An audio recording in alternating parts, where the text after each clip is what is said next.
Hey, everybody. Happy Friday. And luckily, it's sunny again. Almost every Friday I do these. It's a beautiful day. Last Friday it wasn't, but I am so excited. This Friday, I have Jan Steiner with us from Senior Transitions Concierge, and she is amazing and helps all anybody with their senior needs.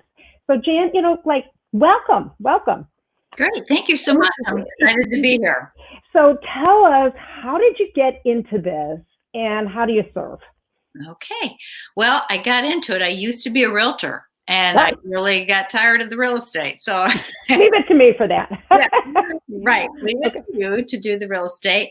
But what I really loved about real estate was finding the right home. That was my most passionate part of the whole gig. Wow. Okay. I transitioned to senior living and I realized it's the same thing. I'm just finding perhaps the last wonderful home for seniors because they once we find the right place, they don't have to move again unless they choose to. Okay. So I worked in senior living. I saw that people who had parents who were making that transition, they were so beside themselves. They were stressed. They felt guilty. They had no idea where to start looking.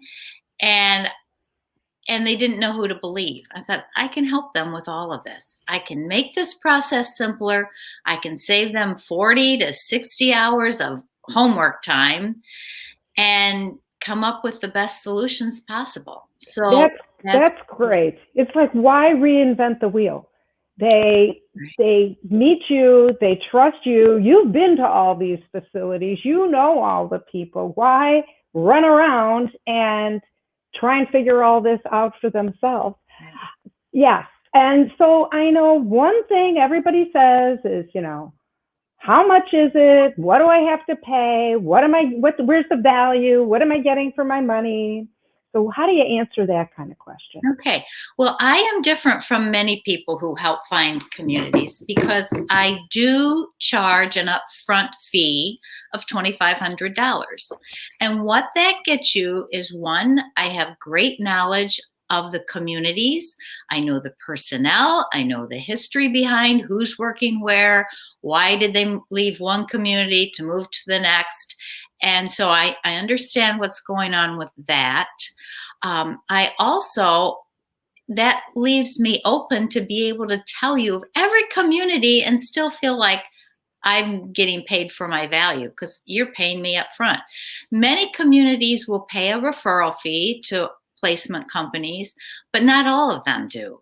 So if really the best fit for your parent is a community that doesn't pay the referral fee, you may not find out about it by just going through a placement. Hmm. Yeah, that's really important, because I equate that to having a financial advisor that is not tied to one company. Because then they can search all the products out there. They don't have to just sell you a Merrill Lynch product or sell you, whatever, just their company. This way, you really have the client's best interest at heart, not who's paying you the biggest commission. And that's really, really important for people to understand. I can totally see that. And oftentimes, because people have used me and I have good relationships with many of the communities, I can show a savings Right. because the community is not paying me. So there's Right. savings right there. That's right. So I pass it on to my client. Wow. Whatever accommodations can be made, they get.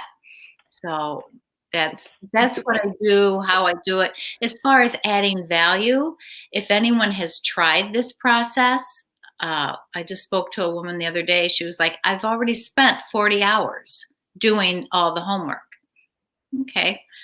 But what she doesn't know is the places that she thought she wanted to take her mom and dad to. She doesn't know the history.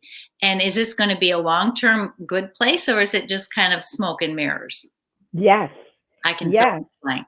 And I mean, I can think of two other things. I know from selling these homes, that, like you alluded to it a little bit in your intro, but that the parent is, I don't want to go, and the children are guilt-ridden to the nth degree.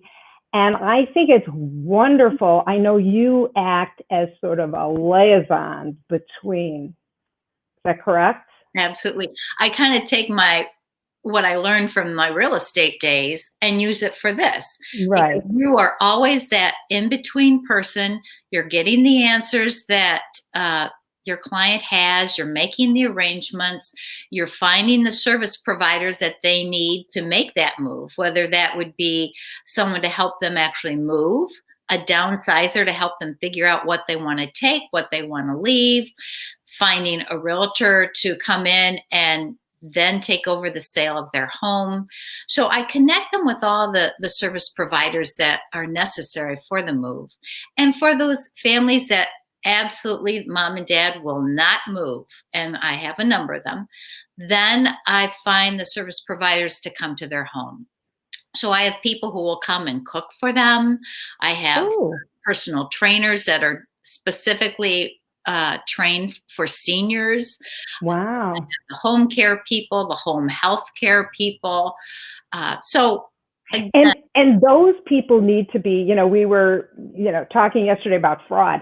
It's really, really, really, really important that anybody that hires somebody for a senior needs to be super trusted, super, super trusted for fraud and now COVID. You don't want somebody that they say, oh, I'm good, I don't go to any place without a mask, and then they do, and then that's a disaster. Right. So I work with companies that are bonded, licensed, and insured. I never recommend if someone wants to use a neighbor's cousin who needs a job. Well, that's on them. I can't validate it. And I call that my cousin Vinny lawyers. Right? I'm like, oh no, please, no. Don't go to Vinny, exactly. Right. But I do have a lot of access to service providers. And okay, I want to hear about the cooks. You have people that come in and cook for the seniors? Well, home care people, if they want someone to cook, then we just say, you know what? We need someone who can actually fix a meal. But I also have, there's a wonderful company, and she is a chef for seniors. That's what it's called, Chef for Seniors.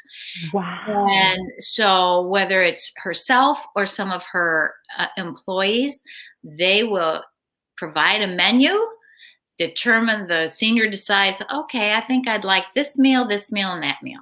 So they'll come in, they'll do all the shopping, they'll bring the pots and pans, they will use the senior's home to fix the meals, and then some of the meals they'll leave for them to eat right then. Others they'll refrigerate, and others they'll freeze.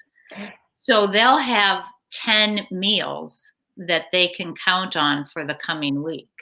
That is amazing. It's pretty awesome. Yeah. That is pretty awesome. So here, Jan is the source of the source. And by engaging Jan's services, you are going to get every source that you need, and she will hold your hand through the process. And I just went through this. So if I had a chef for my mother, all she did was complain about her food in the last few years. And it was an issue. And she would have loved that. Right.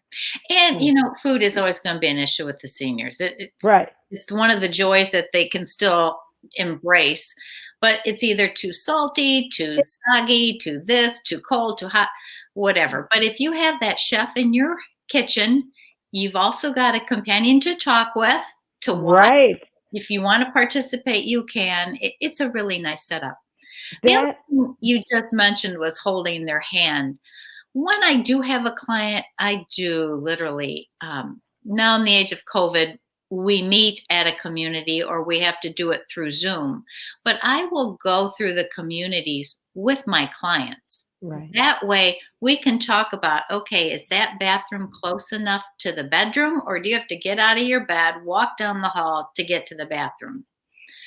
And I just help point out the nuances that many people miss when they're looking, because again, they've got too many things on their mind. They totally have too many things on their mind. The same thing you did when you were a realtor. Somebody comes into a house and they see an amazing kitchen, and you're like, okay, I know you like the kitchen, but I just want to point out there's a lot of high wire electrical, and this bedroom is not going to fit a bed.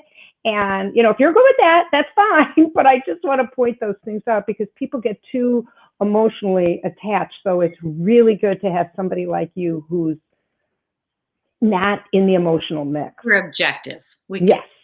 This part's really nice. This part's a little questionable, but overall, what do you rate it? And then we can talk about the ratings. And then you can also, I guess you're allowed to talk about the history of the place and who worked there and how many people are leaving. And, if you know a place has turnover like every other week, somebody's leaving, if you're allowed to share that with clients, that's wonderful. I think it's very important to know. I think it is. If the company is good to their employees, then they're going to be good to the residents. If they can't keep employees happy, then how can they keep the residents happy? That's right. That's exactly right. Okay, I have one more question about two things. One is price range. Is there, if somebody is in a Medicaid facility, is that something you don't handle, or how do you handle? As long as they pay your fee, do you handle Medicaid placements? Or I actually have a number of Medicaid clients, or soon to be Medicaid clients, because as you know, you have to spend down your assets to $2,000, and you apply for Medicaid in that spend down process, and then when you're down to $2,000, you can pull the button. So do you help with that whole process and overseeing getting them there? And how do you? What I do is I do not do the forms for them. No, okay. That's up to them. But oftentimes the places that they would be moving to will help them. Okay. So, first we have to determine what the needs are. And then I find the right community in the right area. And then we can get into the financial aspect. But as long as I know that we're looking at Medicaid in the next 3 to 5 years, that's an important thing to know. Okay. And which places will allow the spend down and how, generally, because that is huge. People don't understand that. We don't talk about that. That is not a common thing that people understand at all. People don't want to talk about what I do, because that something's wrong and that they're going to have to leave their home and on and on and on. But it's important to plan. It's important to have a feel for, okay, I've got X number of dollars and I'm 85. Is that money going to last me, especially if I'm paying $10,000 to $12,000 a month for care? Yeah. And so again, the care portion comes into play. It gets to the point lots of people do want to stay home, but if you have to have around the clock care, it's really gets to the point where it's less expensive to move into a community. Yeah. I just want to say this, why when we grew up, this wasn't a thing, because people like my grandparents didn't live this long. A lot of people didn't live this long. So, and senior living was like a snake pit, and it just wasn't anything.